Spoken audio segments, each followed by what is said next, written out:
जो बायोलॉजी का जो सिलेबस है उसके बारे में हम थोड़ी आपको जानकारी देंगे। आपके 5 यूनिट हैं 11th क्लास में बायोलॉजी की, और 5 जो यूनिट हैं वो आती हैं 12th क्लास में। इन 5 यूनिट्स में टोटल जो आपकी चैप्टर है वो 26 है, और 5 यूनिट है। जो पहली जो यूनिट जो आपकी आती है वो आती है डाइवर्सिटी यानी जैव विविधता के बारे में, जिसमें आपके 7 चैप्टर हैं। जो पहला जो चैप्टर है वो आता है द लिविंग वर्ल्ड, जीव जगत, जिसमें हम ये पढ़ेंगे कि लिविंग ऑर्गेनिज्म क्या है, नॉन लिविंग ऑर्गेनिज्म क्या होते हैं। फिर उसके बारे में हम देखेंगे कि लिविंग नॉन लिविंग डिफरेंसेस क्या होते हैं, लिविंग जो होते हैं उनके जो बेसिक कैरेक्टर कौन कौन से होते हैं। साथ साथ में जो इनिशियल जो क्लासिफिकेशन जो दिया गया था उसके बारे में भी हम स्टडी करेंगे। यानी सबसे पहले हम ये देखेंगे कि जो 2 किंगडम क्लासिफिकेशन सिस्टम दिया गया था, फिर 3, फिर 4, फिर वो 5th या 5 किंगडम क्लासिफिकेशन जो सिस्टम दिया गया उसके बारे में स्टडी करेंगे, जो RHBT करके द्वारा दिया गया है। साथ साथ में इसमें हम देखेंगे कि जो द्विनाम पद्धति जो दी गई थी नोमेनक्लेचर की, जो कैरोलस लिनेस के द्वारा दी गई थी, उसके बारे में हम स्टडी करेंगे।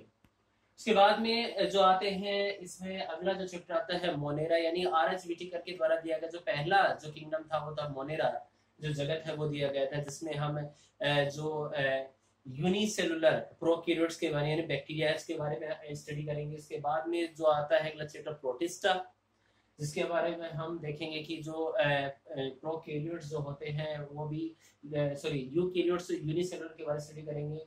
फंजाई में हम देखेंगे कि जो मल्टी सेलुलर यूकैरियोट्स जो है उनके बारे में स्टडी करेंगे। फंजाई जो कवक जो होते हैं सभी के बारे में उनका क्लासिफिकेशन भी इसमें देखेंगे।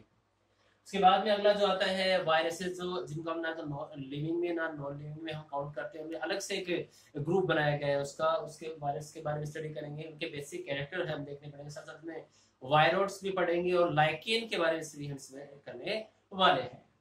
अगला जो आता है प्लांट किंगडम है, यानी जो पादप जगत है।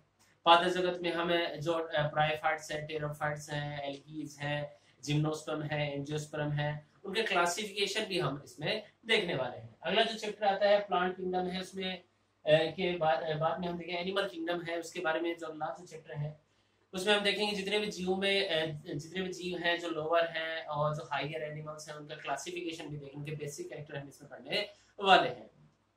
सेकंड जो यूनिट आती है उसमें हम देखेंगे मॉर्फोलॉजी ऑफ फ्लोरिंग प्लांट्स है, जो पुष्पीय पादप एंजियोस्पर्म की जो आकार की उसका अध्ययन करेंगे। उसके बाद में हम फ्लोरिंग प्लांट्स की जो एनाटॉमी है, यानी जो पुष्पीय पादप आवर्तबीजी जो पादप होते हैं उनकी शारीरिकी का अध्ययन करेंगे। अगला जो चैप्टर आता है इसमें एनिमल टिश्यूज, यानी जो जंतुओं के जो टिश्यूज होते हैं उनके बारे में स्टडी करेंगे। साथ साथ उनका जो वर्गीकरण है यानी कितने प्रकार होते हैं उनका भी अध्ययन इसमें करेंगे। फिर अगला जो आता है इसमें आता है मॉर्फोलॉजी ऑफ एनिमल्स, यानी यहाँ पर हम देखेंगे मॉर्फोलॉजी ऑफ एनिमल्स के बारे में पढ़ेंगे, जिसमें हम एग्जाम्पल के तौर पे फ्रॉग देखेंगे। साथ साथ में इसमें रैट का भी एग्जाम्पल हम लेंगे। इसके अलावा जो अगले जो यूनिट जो आती है वो आती है थर्ड यूनिट आती है, जिसमें सेल स्ट्रक्चर के बारे में हम स्टडी करेंगे। जिसमें पहला जो चैप्टर आता है वो आता है cells the unit of life, इसमें सेल्स की डिस्कवर कैसे हुई थी। ठीक है, उसके बाद में उसके सेल ऑर्गेनल्स हैं, जैसे माइटोकॉन्ड्रिया, लाइसोसोम है, गोल्जी बॉडी है, ER है, इन सभी की स्टडी हम करने वाले हैं। इसके अलावा जो अगला जो चैप्टर आता है बायोमोलिक्यूल्स, इसमें हमें विटामिन्स हैं, लिपिड्स है, प्रोटीन है, इनकी बेसिक स्ट्रक्चर, उनके टाइप्स हैं, कार्बोहाइड्रेट है, DNA है, इन सभी के बारे में हम स्टडी करेंगे। अगला जो टॉपिक आता है, जो चैप्टर आता है वो आता है cell cycle and cell division के बारे में बात करेंगे। कोशिका चक्र और कोशिका विभाजन, यानी सेल साइकिल क्या है और सेल डिवीजन के जो टाइप्स है वो भी देखेंगे, यानी माइटोसिस, मियोसिस और उनकी जो जितने भी स्टेजेस होती हैं उनके बारे में स्टडी हम करेंगे। चौथी जो यूनिट जो आती है इसमें हम देखेंगे जो पहला जो चैप्टर आता है ट्रांसपोर्ट इन प्लांट्स, यानी प्लांट्स में जो वाटर का जो सर्कुलेशन जो होता है, साथ साथ जो फूड पार्टिकल जो बने हैं फोटोसिंथेसिस के द्वारा उनका ट्रांसपोर्टेशन कैसे होता है, कौन कौन सा पाथवे इसमें यूटिलाइज किए जाते हैं, उन सभी के बारे में स्टडी करेंगे। अगला जो आता है इसमें मिनरल्स न्यूट्रिशन के बारे में, यानी जो प्लांट जो मिनरल्स लेते हैं उनकी स्टडी करेंगे। माइक्रो न्यूट्रिएंट्स कौन होते हैं, मैक्रो न्यूट्रिएंट्स कौन से होते हैं, उन सभी के बारे में स्टडी करेंगे। अगला जो चैप्टर आता है फोटोसिंथेसिस इन हायर प्लांट्स की बात करें, यानी जो उच्च श्रेणी की जो पादप होते हैं इनमें प्रकाश संश्लेषण की क्रिया हम पढ़ेंगे। इसमें हम केल्विन साइकिल भी पढ़ेंगे, यानी C3 शक्कर और C4 शक्कर भी पढ़ेंगे। साथ साथ में इसमें हम केम साइकिल भी पढ़ने वाले हैं। अगला जो चैप्टर आता है इसमें रेस्पिरेशन प्लांट्स यानी पादपों में श्वसन की क्रिया किस प्रकार से उत्पन्न होती है। इसमें ग्लाइकोलाइसिस है, क्रेब साइकिल है, ETS सिस्टम होता है, ये सभी क्रियाएं हम इसमें पढ़ने वाले हैं। अगला जो इसमें आता है लास्ट जो चैप्टर आता है इस यूनिट का होता है प्लांट ग्रोथ एंड डेवलपमेंट, पादप वृद्धि और उनका जो विकास जो होता है उसके बारे में हम अध्ययन करेंगे। इसमें प्लांट जो हार्मोन होते हैं जो रिस्पॉन्सिबल होते हैं उनकी स्टडी करेंगे। साथ साथ में जो प्लांट ग्रोथ को रोकने वाले जो हार्मोन है उनके बारे में स्टडी करेंगे। अगला जो लास्ट जो यूनिट आती है वो आती है फिजियोलॉजी ऑफ ह्यूमंस की जो बात करें कार्य की देखेंगे मानवों की। उसमें सबसे पहला जो चैप्टर आता है वो आता है डाइजेशन एंड अब्जॉर्प्शन। इसमें डाइजेस्टिव सिस्टम और उसकी स्ट्रक्चर के साथ साथ उसके मैकेनिज्म भी हम पढ़ेंगे, उसकी फिजियोलॉजी हम पढ़ेंगे, उसकी स्टडी करेंगे। अगला जो चैप्टर आता है इसमें breathing and exchange of gases, यानी ह्यूमंस में जो ब्रीथिंग की जो मैकेनिज्म होती है इसके साथ इसमें जो मेन जो रेस्पिरेटरी ऑर्गन और एसेसरी रेस्पिरेटरी ऑर्गन उनके बारे में स्टडी करेंगे। और गैसेज ऑक्सीजन और CO2 का आदान प्रदान कैसे होता है ह्यूमन बॉडी में उसके बारे में स्टडी करेंगे। फिर आता है इसमें बॉडी फ्लूइड एंड सर्कुलेशन, यानी कहने का मतलब जो परिवहन तंत्र जो होता है, परिसंचरण तंत्र होता है मानव में, उसके बारे में स्टडी करेंगे। जिसमें हम ब्लड के कंपोनेंट पढ़ेंगे, ब्लड की, फिर इसमें हम ब्लड ग्रुप भी पढ़ेंगे, फिर ब्लड क्लॉटिंग के बारे में पढ़ेंगे।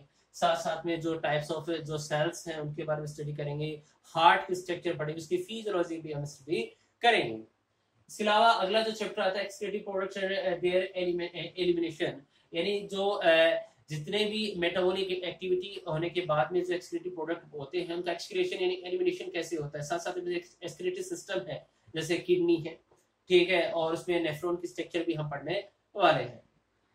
अगला जो चैप्टर आता है इसमें आता है movement and locomotion in animals, यानी जो जंतु में जो गति और गमन जो क्रिया जो होती है उसके बारे में हम अध्ययन करेंगे। इसमें हम मसल्स जो होती हैं उनके टाइप्स ऑफ मसल्स भी देखेंगे। साथ साथ स्केलेटल सिस्टम जो होता है वो कंप्लीटली इसमें स्टडी करने वाले हैं।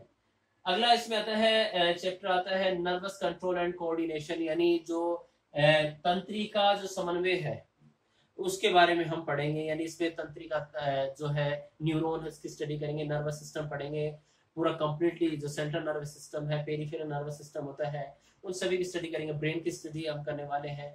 फिर साथ साथ में स्पाइनल कॉर्ड की स्टडी करेंगे। फिर इसमें रिफ्लेक्स एक्शन भी हम इसमें पढ़ेंगे। अगला जो लास्ट जो इसमें जो अपना जो टॉपिक आता है या एक चैप्टर आएगा केमिकल कोऑर्डिनेशन एंड इंटीग्रेशन, यानी रासायनिक समन्वय जो होता है वो किस प्रकार से होता है। यानी हमारी बॉडी का जो कंट्रोल के नर्वस सिस्टम नहीं करता, हमारा जो हार्मोनल सिस्टम जो बनता है, जो विभिन्न प्रकार की जो अंतःस्रावी जो ग्रंथियां जो होती हैं उनके जो कौन कौन सी ग्रंथियां होती हैं उनके द्वारा कौन कौन से हार्मोन सीक्रेट किए जाते हैं, साथ साथ में और उनकी कमी से और उनकी अधिकता से जो कौन कौन से जो डिजीज हो सकती हैं उनके बारे में हम इसमें क्या करेंगे, स्टडी करेंगे। तो कहने का मतलब ये हमें इस साल जो है ये सभी चैप्टर्स के बारे में वन बाय वन हमें क्या करना, स्टडी करनी होगी। Thank you.